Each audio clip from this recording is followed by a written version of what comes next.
Starting off with a base, a support base, and I'm going to make a polystyrene equivalent of Pedro's skull. I'm going to do it rather like this, where I'm putting it on a base. So I'm going to make a square box of clay in this bottom bit.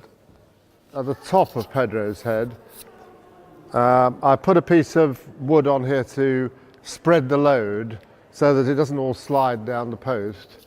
And I'm going to put a piece of polystyrene on the top to start the top of Pedro's head. Then I'm going to build round the side of that with some more polystyrene. I've got here just a few basic dimensions. So the first one is chin to crown. From that line, it doesn't matter where you measure from, and it doesn't matter, I don't think, what the dimension is in inches, centimetres or whatever, as long as you've got the proportion relative to the next one. Brow to back of head, so brow, front to back of head. It's the tragus notch is the bit on your ear that sticks forward, that bit, and I measure from in front of the tragus notch, which is fairly near the skull there. To ear tip, that's an easy one. And the last one is tip of nose to back of head. Tape it round, then I'm going to put the plastic on the top. And the only need for the plastic here is to separate it, so keep the clay away from the polystyrene, so that when you come to hollow out, it's quite easy to get it all out. And I'm going to cut slabs about ½ an inch thick, a centimetre thick, with a choose wire of the clay, and put it over there, starting from the top, coming round, and then building up from the bottom. Apparently Rodin used to have three dustbins full of clay, one fairly hard for the bones, making bones, one medium for the muscles, and one extremely soft for the finer points of the face. Clay has, they always say clay has a memory. Clay will go back to what it was before. So if you get it out of the bag, it's slightly, I always feel it's slightly recalcitrant. It doesn't want to do what you want it to do. So you have to be firm. And I tell students that the student is the master and the clay is your servant. I've had a career as an architect, so all those ideas, the training of straight lines and bits of wood and pushing it into an organised base come in handy there. The forehead's very important.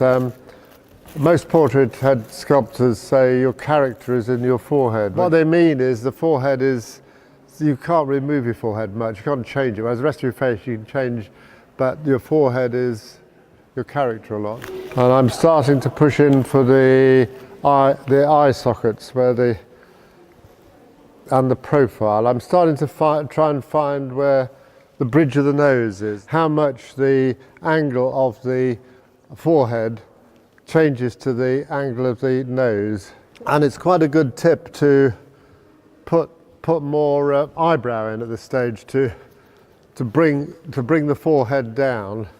And put equal clay both sides is quite a good plan to try and do that. And now I'm starting to look at cheekbones. You see, I'm using my thumb. So I find the thumb is a really useful tool, and it leaves a nice sort of, if I flick it up like that, it leaves a nice impression on the clay. With your X-ray eyes, you're imagining where Pedro's skull is underneath. And I'm thinking at this stage, the eyes are like ping pong balls, table tennis balls, about that size. Interestingly, the head generally, front to back of your head and top to bottom, are about the same. And then generally halfway from the eye to the chin is generally where the nose is. Then from the mouth, from the bottom of the nose down to the chin, halfway across there is generally the mouth about. On the eyes, the gap between your eyes is about the same as your eye width. If we drop a sort of dotted line down from the inside of his eye, that's generally the width of the nose. While we're round this side, the ears, I'm not going to put them in, but I'm just going to draw where they are. The ears generally line up with your eyebrows, between your eyebrows and your nose, about. Now I'm doing the muzzle and the upper lip.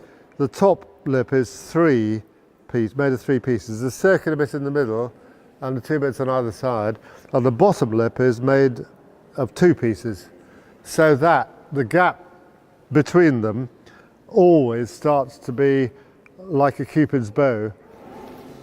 See, I'm using the thumb a lot. That thumb is so, that flick is so expressive. If you can get that in to the right expression, you just give it the right touch to it. Where the dark of his ears is there, dig out a big hole and then roll a clay for the spiral of the ears. And then the bottom bit of the ear, that shell, the shell-like bit of the ear comes round to here. You can just hang it in space.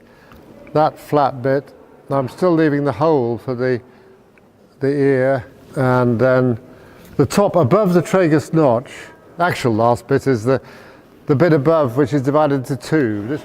Okay, thank you, Pedro, wonderful. We always give the model a clap, so well done, Pedro.